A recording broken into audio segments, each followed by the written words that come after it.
Let me see. I'm actually going to just text them. All right, but are you there? Well, I'm here. No, but what you were going to say. No, I was going to say I had a whole thing, but the only problem is it's not a long, drawn-out story, but it's going to be something that's definitely going to be part of the show throughout the year, as long as I don't leave leave this person. I'm getting a shrink. Okay. Right? So I'm getting a new shrink. About damn time. But, wait a minute. But, knowing me, what's the one thing I'm going to go to Ricky, because he's the most innocent here.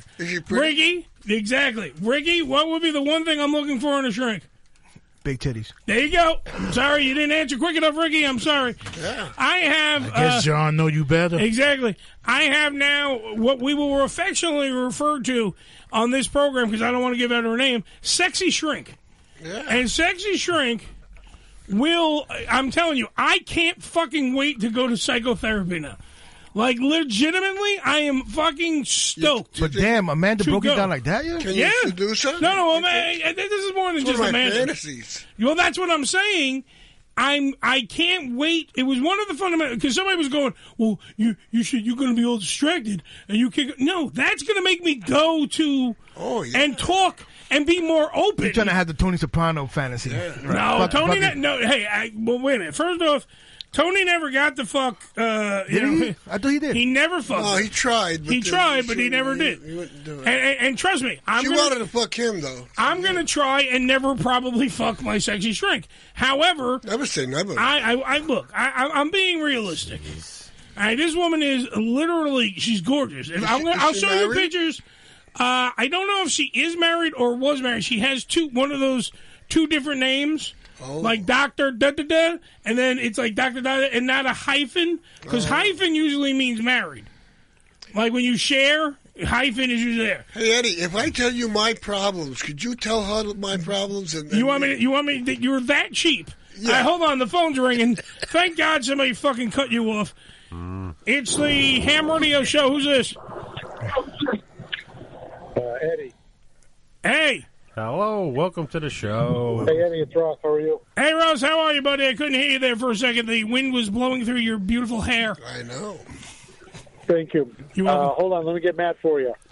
Why, thank you, sir. Ross doesn't have any hair. He's pretty, though.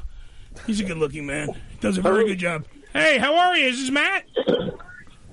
This is Matt, yes. Hey! Yeah, welcome to Ham Radio. There you go. One half of the TNA World Tag Team Champions, Matt Hardy. Delete. I have to go. I have so many damn questions for you, Matt, because you literally have done it all in the business. And if you look back in your career, you're not the stereotypical look of a professional wrestler. Like you weren't like the biggest guy in the room. However, you captivated the room, you and your brother Jeff, and you have won almost every belt that's imaginable that's out there.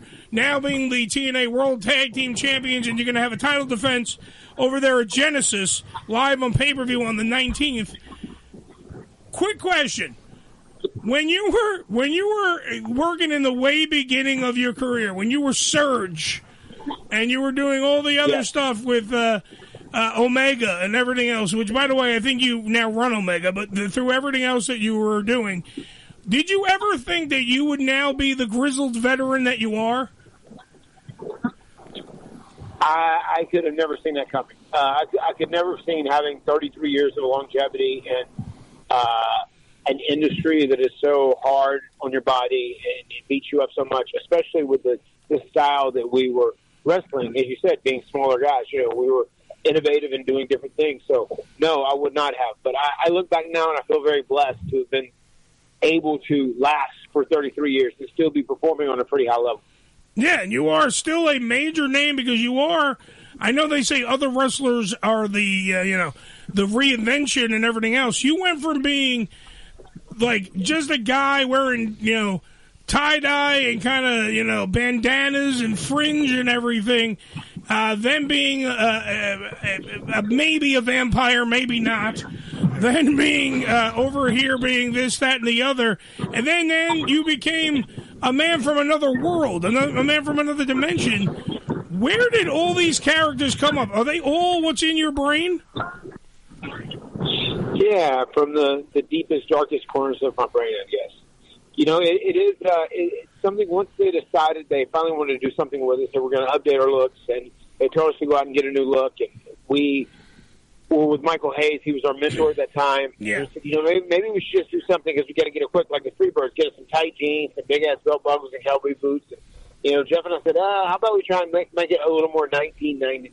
You know, we can look and update it a little bit. And we walked into a Gadzooks. It wasn't a hot topic, but at Gadzooks we ended up getting the kickwear pants and the tight shirts. And we put it on. Michael Hayes loved how it looked. He said, hey, y'all got my size. And he was committed to the bit. He got the same outfit, he being an older gentleman at that time. And that really started us as becoming big stars at that time. We got that push. We won the tag team titles. We went on to have the tag team ladder match. We had this new look, which was real cool, and it kind of changed the way a lot of people dressed in the business as well, because we kind of broke the mold from just wrestling in stereotypical tights and briefs. Right. Well, that's the thing. Your whole career, you guys have been breaking the mold. That's the thing that makes me laugh, because I'm looking at, you're taking on the Rascals on the 19th at Genesis for the World Tag Team titles. You are, of course, the champions going in there, and the Rascals, and it kind of boggles the mind when you really plot it out. There wouldn't be the Rascals or wrestlers like the Rascals if the Hardys don't make it. Like, if we all can get in our mysterious magic time machine and go back, if you guys don't get signed, if you guys don't break that mold, and I guess break that glass ceiling for the smaller, more athletic guys that are going to take their chances, Daredevil-type wrestlers, then the Rascals, who are almost kind of like mirror images of you, are not going to exist in this business. They are. So you are correct. It feels like at Genesis we're going to be facing a 2001 version of us, because that's how these guys wrestle. Now, do you have to step up your game a little bit, because they are younger, they are faster, they are lighter? Quite frankly, they're not. They're kind of like featherweights to a certain extent. They fly through the air and they float. All right, you know, the Hardy's going to be bringing a different A game. Do I have to notify the FAA now? Yes, we're going to be leaning into our experiences. See, we wrestled a lot of guys. It was the world of the giants whenever we broke the mold and we broke into the business. So we know, like, if you flip and flop so much, at some point you're going to get caught. So we know how to catch these guys. So we're going to catch the Rascals slipping, and we're going to hit them with some power stuff. Yes, we're a little older. We're a little bit slower. But we have a lifetime of experience, and that is what we're going to use to handle the Rascals at Genesis. Yeah, you probably forgot more about wrestling than they even know. But my question is to you: those bodies of both Matt and Jeff, the Hardys, have been through the ringer. I mean, how many injuries do you think that you've had from pro wrestling, Matt? I don't know. Dozens, probably 50, 60. Yeah, a bunch. I mean, but every time you step into the ring, you end up being hurt in some capacity. I mean, like, what we do is not normal. No, it's not normal for the human body, for bone and flesh to go out there and fall and take bumps and be beat up on wood and steel, and that's what we do night in and night out, right? Yeah. So it is not an easy gig, but Jeff and I, we've been very reliant on cold plunges, ice baths. We swear by those now. They've given both of our physical well-being. They have expanded that, and it's helped to give us longevity. So that's one thing we're doing, and one thing we're going to continue to do. Now on the 19th, live pay-per-view, Curtis Colwell Center, Dallas, Texas. Are we going to see the Hardys as we know it? Are you going to maybe go into the broken dimension? Are you going to bring a different side? Maybe is there going to be some form of the Hardys? What Hardys are we getting live on pay-per-view? You never know. The broken universe could pop up at any time. I think we're going to go into this as more traditional Hardys, but we are interested in, as you talked about, reinventing, evolving. We're both interested in recreating something new now, or creating something new once again and reinventing ourselves. And I think that process might even play a part in this Rascals match. So it's going to be a fun year to watch the Hardys and see what they do, because we're gonna put some new stuff on the table. All right, now I do have to ask about the Broken Universe just for 1 minute, because TNA is where that was invented. It's where it thrived. I know it was tried in other companies, and it kind of went and didn't go the way it should have. TNA had a full gambit of different things. You even had a total deletion match. You had the stuff at House Hardy. You had all the things that made that what it was. Where in the hell and what were you drinking, smoking, where you came up with half the stuff, Matt, that was the Broken Universe? Because you are either a genius or maybe a serial killer. I'm not quite sure yet, because you have a twisted sense of reality. Where did that all come from? Yeah, I'm still debating that. What my mindset is as well. So don't feel worried about thinking that. All right. Honestly, a lot of my mindset came from the vampire concept. My wife and I were watching True Blood at that time, and I thought it's so cool how a vampire who's immortal. You see them live through different time periods. There's different clothing. There's different hairstyles. Just like fashion changes, looks change, everything else changes. The scenery changes. I was like, it would be incredible to have like an immortal gimmick in some way, if that could be feasible. But obviously we're not immortal, so you can't really do that. But it just made me think, like, what if I could do something where my brain was broken, but it unlocked more of my ability to use more of my brain, and I'm able to be cognizant and aware of where my soul has been. So in theory, the vessel, the body I'm in, isn't necessarily immortal, but my soul is immortal because it keeps jumping from one body to the next body to the next body. So that way I could claim to have lived all these times in the past. I could claim to be 2,000 years old. And that was the building block of Broken Matt Hardy. So I'm going to call it insane genius, Billy. He's an insane genius. That is what Matt Hardy is. And your brother, being your brother Nero, being, kind of the most insane wrestler of our generation. I mean, when we think of your brother Jeff, we think of, and by the way, I actually do the swanton into a pool at least 14 times during the summer because I was inspired by Jeff to learn how to do that move, because it is something that everyone never really saw before unless you were watching Japanese wrestling.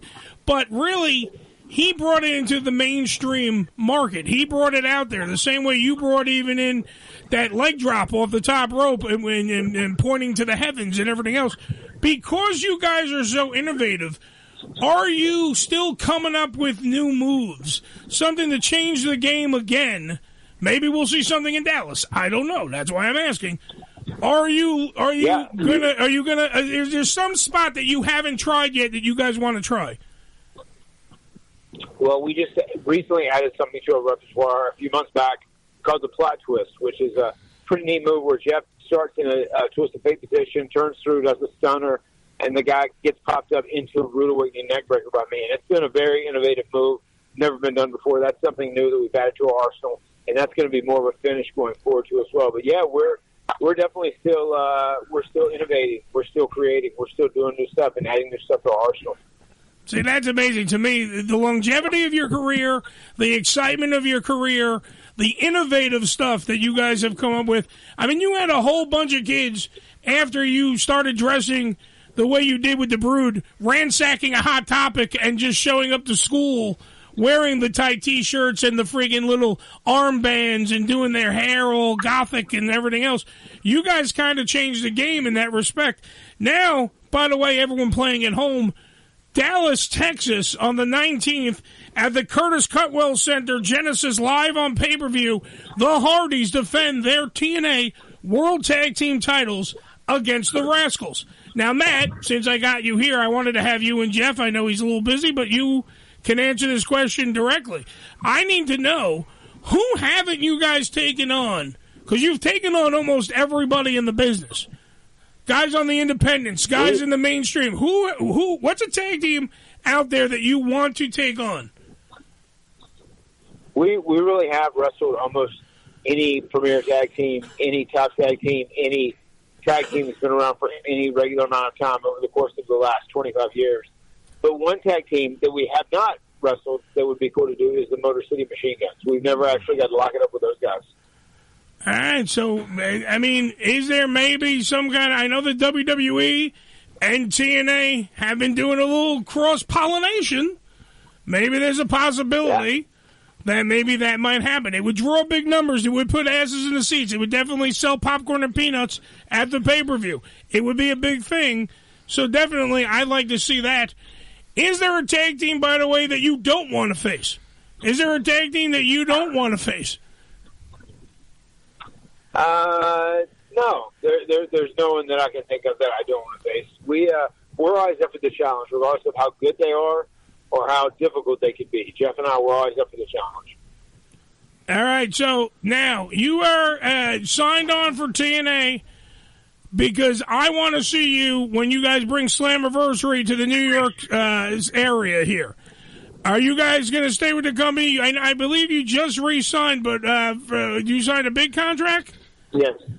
Yes, we will be in New York, yes. Okay. All right, good. Then we will see you. I know that we are going to go down there and see you wrestle. Yes, Johnny. Excellent. He needs to come down to the truck. All right. He needs to come down. All right, listen, we got an open invitation for you. We got free food and stuff right in front of 1221 Avenue of the Americas in New York City. When you come on Sirius XM, they probably go on Busted Open. Dave LaGreca is a friend of ours.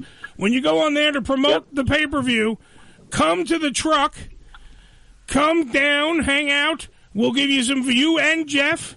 We'll feed both of you. Why not? You come in pairs. We'll feed both of you, and you can hang out at the truck, and maybe we'll do a whole bunch of stuff with the titles and stuff. He likes Puerto Rican food, so sounds like a plan. He likes Puerto Rican women too, so that's good for him too. So we got absolutely Puerto Rican food, Puerto Rican women. It's going to be a hot town in the whole town tonight. Thank you, Matt, for being on the show. You're one hell of. Give our love to Jeff. Tell him I can't wait. I am definitely getting the pay-per-view Genesis the 19th in Texas, Curtis Colwell Center. It's going to be one hell of a night. Thank you, Matt. It is. Thank you very much. Also on that night, I'm very excited. Joe Hendry gets a shot at the TNA World Heavyweight Absolutely. title. Yes, he's the champion. And I think we could be getting close to the Joe Hendry era in TNA as well. Joe was on our show. I told him flat out he's the king of song style, and I can't wait when he takes it off of Nemeth. When Nick Nemeth and him getting in the ring, the most wanted man and the king of song style, that, by the way, is a main event for the ages. Those two, then he goes on, we talked about this with him, then he goes on to when we're at Slammiversary, and we want our other friend of our show, Bulletproof Steve Macklin, to go after the TNA World Heavyweight title in New York, in the tri-state area, with us hanging out with him as well. That will be one hell of a night. There you go. I like it. I like the sound of that. Thank you. Thank you. Ladies and gentlemen, the one and only, the broken Matt Hardy, as well as one half of the TNA World Heavyweight Tag Team Champions. Genesis, the 19th, this month, live on pay-per-view from Dallas, Texas. Matt, thank you again for being on the program, bro. We see Senior Benjamin. Not yet. Thank you, my friend. Later, Ben. All right. Later. No, you're only going to see Senior Benjamin when he brings back the broken Matt character. That's the thing. So that's the my thing. guy right there. Joe, I turned your mic off because you were hocking up a lung. Oh, thank you. Sorry. Yeah, so how are you? You okay? I'm fucking dying. I know. That's what I'm saying. Get this man some water. Get him Pepto-Bismol. Oh, I got it. Yeah. My boy Cheesecake. Yep. No, my boy. That's Cheesecake right there. Yeah, that's the guy. One of the the security guard there. Cheesecake. Cheesecake. No, I know that one of the guys in Private Party. His uncle worked for Sirius XM. He was security for Sirius XM. He did the private one. He did. What was it? What? His uncle. Short, chubby dude, goatee. He's actually, if you watch the CBS thing with Stern, he's the guy walking Stern around. The comics, if you watch that video, you'll see exactly who I'm talking about. Yeah. One of the guys from Private Party, which is funny because they were when we were talking, they were making their names wrestling the Hardys. Yeah. He was wrestling Matt and Jeff at House of Glory, which is a promotion owned by the Amazing Red here in New York, and they were like nobodies. Mm-hmm. And it was like they were taking on one of the most decorated tag teams in the business. Right. So it was like, yeah, that's my nephew. And he's telling me like all about it. And he didn't show me which one because he didn't have a picture. But he's like, yeah, he does the wrestling, and then he's going to wrestle the Hardys. And it was like this big thing. And I'm like, dude, that's a huge match. Lo and behold, after that, then they get signed to AEW because the Hardys also ended up here. Mm-hmm. So it was, they are without question one of the biggest, most decorated tag teams in the business. They went from nothing. They were two fucking kids with a dream in North Carolina. Right. And they're not big. And this is back in the day when everyone was on roids I mean, and doing their stuff.